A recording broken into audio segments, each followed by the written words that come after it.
आत्तापर्यंत जी काही आपली चर्चा झाली त्याच्यामध्ये आपण पाहिलं की वकिली क्षेत्र काय आहे, त्याच्यामध्ये अभ्यासक्रम कसा आहे, वकिली क्षेत्र म्हणजे काय आहे, त्याच्यामध्ये वकील होण्यासाठी कुठले गुण आपल्या असणं आवश्यक आहे, आपण त्याच्यात वकील होण्यासाठी काय विचार केला पाहिजे, या सगळ्या गोष्टी पाहिल्या. पण मुळात जेव्हा आपण म्हणतो ना की एखादं मंदिर आपण बांधायला घेतो तर त्याचा पाया खूप महत्त्वाचा असतो, जेणेकरून त्याचा कळस आपण त्याच ठामपणे आणि अभिमानाने मांडू शकतो. त्यासाठी पाया खूप महत्त्वाचा आहे. आणि आपला पाया केव्हा तयार होतो की जेव्हा आपण 10वी पास होऊन पुढच्या सगळ्या गोष्टीकडे लक्ष करतो. मग आता वकील होण्यास मला आता वकील व्हायचं आहे, तर मी 10वी नंतर काय केलं पाहिजे, 12वी नंतर काय केलं पाहिजे, किंवा माझं पदव्युत्तर शिक्षण झाल्यानंतर मी काय केलं पाहिजे, या बाजूने आपण थोडासा चर्चा करू. 10वी पास झाल्यानंतर शहरी भागामध्ये मुलांना खूप सारे ऑप्शन असतात आणि आत्ताच्या काळामध्ये इतके भयानक ऑप्शन आहेत. जेव्हा आम्ही 10वी पास झालो तेव्हा आमच्याकडे ट्रेडिशनल फॉर्मॅट होता, आर्ट, सायन्स आणि कॉमर्स. याच्या बाहेर आमची नजरच जात नव्हती. याच्या बाहेर पण काहीतरी स्किल असू शकतात किंवा काही करिअर असू शकतात. पण आजच्या जनरेशनमध्ये खूप सारे ऑप्शन्स आहेत आणि त्यातलंच वकिली क्षेत्र जे आहे ना, हे पण 10वीपासून आपण नक्की सुरू करू शकतो. तर मग सुरू करताना 10वी नंतर 11वी आणि 12वी त्याच्यामध्ये आपण कुठल्याही क्षेत्रातलं ज्ञान घेऊ शकतो. आणखी वकिली क्षेत्रात तुम्ही कॉमर्सचं ज्ञान घ्या, तुम्ही इकॉनॉमिक्सचं ज्ञान घ्या, तुम्ही विज्ञानाचं ज्ञान घ्या किंवा तुम्ही कलेचं ज्ञान घ्या. हे सगळ्याची सांगड घालूनच तुम्हाला वकिलीचं ज्ञान पुढे करून तुम्हाला ती वकिली करायची आहे. त्यामुळे 10वी नंतर डायरेक्ट तर तुम्ही वकिली क्षेत्र अभ्यासक्रम सुरू करू शकत नाही. म्हणजे अभ्यासक्रमाच्या चौकटीत पाहून विचार केला तर म्हणतोय, पण आपण ठरवलं आहे की आता आपल्याला वकील व्हायचं आहे, तर त्या अनुषंगाने आपण 10वी नंतर 11वी आणि 12वी ह्या 2 वर्षामध्ये आपण कुठलीही फील्ड चूज करू शकतो.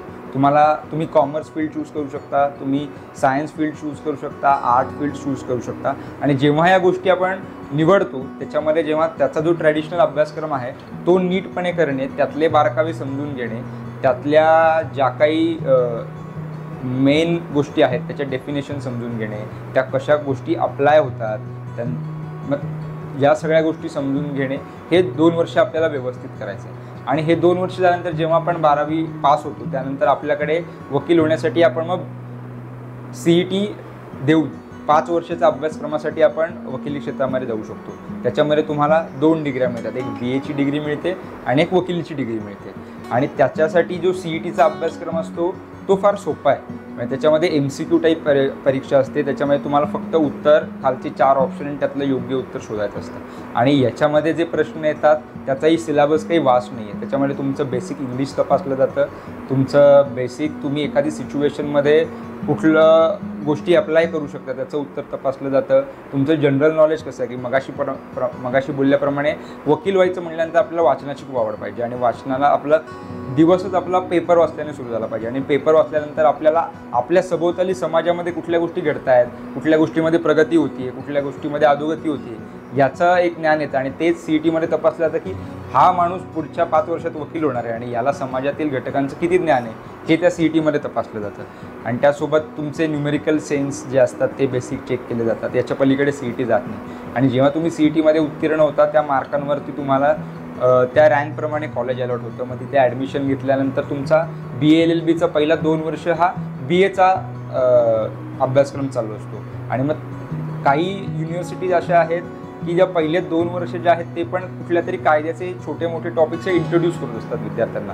फॉर एक्झाम्पल ज्युरिस्प्रुडन्स असेल, भारतीय संविधान असेल किंवा कॉन्स्टिट्युशनल हिस्ट्री असेल, ह्या गोष्टींची तोंड ओळख ह्या 2 वर्षात केली जाते. आणि काही युनिव्हर्सिटी अशा आहेत की 2 वर्ष कम्प्लिटली फोकस ऑन BA आणि नंतर फोकस BA झाल्यानंतर 3 वर्ष कम्प्लीट ते LLBवर शिफ्ट होतात.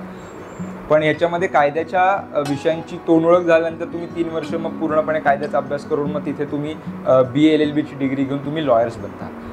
मग लॉयर्स झाल्यानंतर तुम्हाला पुढच्या वर्षभरामध्ये ऑल इंडिया बार काउन्सिलची जी परीक्षा असते ती पास करावी लागते, जेणेकरून त्याचं प्रमाणपत्र मिळाल्यानंतर तुम्ही भारतभरामध्ये कुठेही तुमची वकिलीची प्रॅक्टिस चालू करू शकता. ती एक्झाम पण ही MCQ टाईप असते, जेणेकरून तिथे एक प्रश्न असतो, त्याचे 4 ऑप्शन असतात आणि त्या ऑप्शनमध्ये एक उत्तर तुमचं योग्य उत्तर करायचं असतं. त्या परीक्षेची गंमत अशी आहे की त्याच्यात फक्त अभ्यास करून जावं लागत नाही, ती कायद्याची सगळी पुस्तकं घेऊन ती ओपन बुक टेस्ट असते.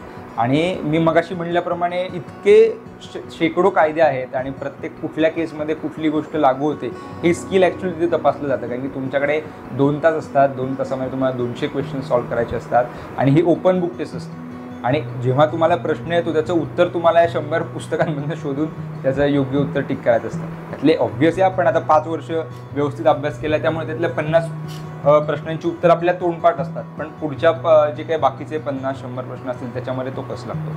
हा झाला 12वी नंतरचा काळ. जेव्हा आपण 12वीला आपल्याला ठरवता येत नाही की आता मला वकीलच व्हायचं, तेव्हा आपण कन्फ्यूज असतो की नाही मी डॉक्टर पण होऊ शकतो, मी इंजिनियर पण होऊ शकतो, किंवा मी इतर क्षेत्रामध्ये मला नेक्स्ट त्याच्यामध्ये काही अपॉर्च्युनिटीज मिळतील तर मी तिथे पण जाऊ शकतो.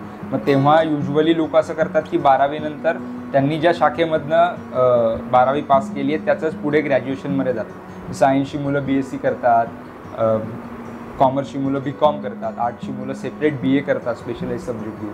मग नंतर ग्रॅज्युएशन झाल्यानंतर काही लोकांना वाटतं की नाही आता माझं ग्रॅज्युएशन झालं आहे पण मला आता वकील बनलं पाहिजे, तर मग तेव्हा सुद्धा आपण LLBला ॲडमिशन घेऊ शकतो. त्याच्यासाठी मी मगाशी सांगितल्याप्रमाणे CETची एक्झाम असते, तोच सिलेबस असतो, थोडे क्वेश्चन्सचे नंबर्स पुढे मागे होतात पण त्या सिलेबसच्या बाहेर CET जात नाही.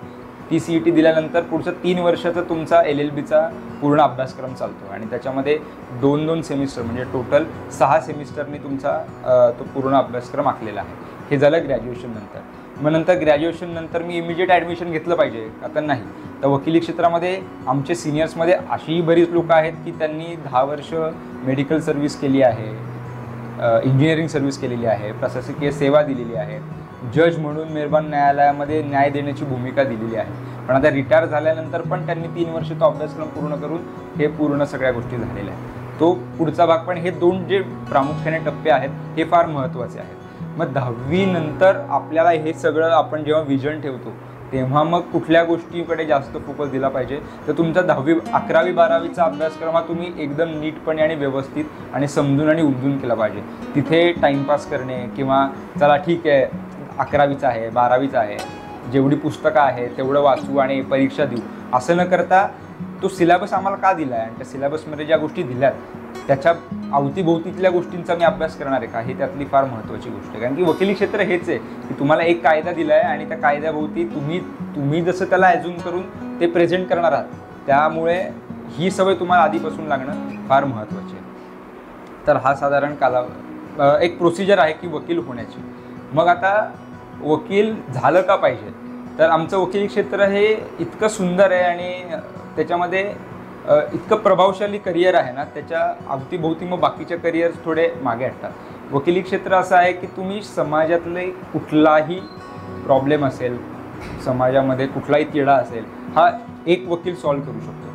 आणि याचं उदाहरण पाहायचं म्हणलं तर तुम्ही तुमच्या इतिहासामध्ये अभ्यास केला तर जिथे जिथे क्रांती झालेली आहे, जिथे जिथे समाजाचा वृद्धार झालेला आहे, जिथे जिथे डेव्हलपमेंट झाली आहे, ग्रोथ झालेली आहे, तिथे वकिलांचं कॉन्ट्रीब्युशन खूप महत्त्वाचं आहे. त्यामुळे वकिली क्षेत्रात आल्यानंतर आपण समाजातला कुठलाही प्रॉब्लेम सॉल्व्ह करू शकतो. म्हणजे मी आता एक ग्रामीण भागामध्ये राहतो आहे आणि ग्रामीण भागामध्ये मी जर वकील असेल तर मी माझ्या ग्रामपंचायतीचा प्रॉब्लेम सॉल्व्ह करू शकतो. ग्रामपंचायत व्यवस्थित काम करत नसेल तर मी माझ्या गावकऱ्यांसाठी व्यवस्थित काम करू शकतो. तर गावकरी काम करत व्यवस्थित ग्रामपंचायतीला सपोर्ट करू शकत नसतील तर मी ग्रामपंचायतीसाठी काम करू शकतो.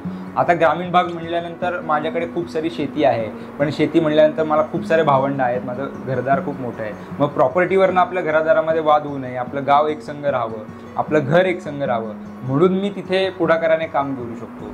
मग नंतर माझं वैयक्तिक मत असं होतं की अरे मला पोलीस इन्स्पेक्टर व्हायचं आहे, मी इन्स्पेक्टर झाल्यानंतर मी समाजातल्या प्रत्येक घटकाशी अटॅच होईल आणि मी सगळे प्रॉब्लेम सॉल्व्ह करेल. हे पण क्षेत्र असंच आहे.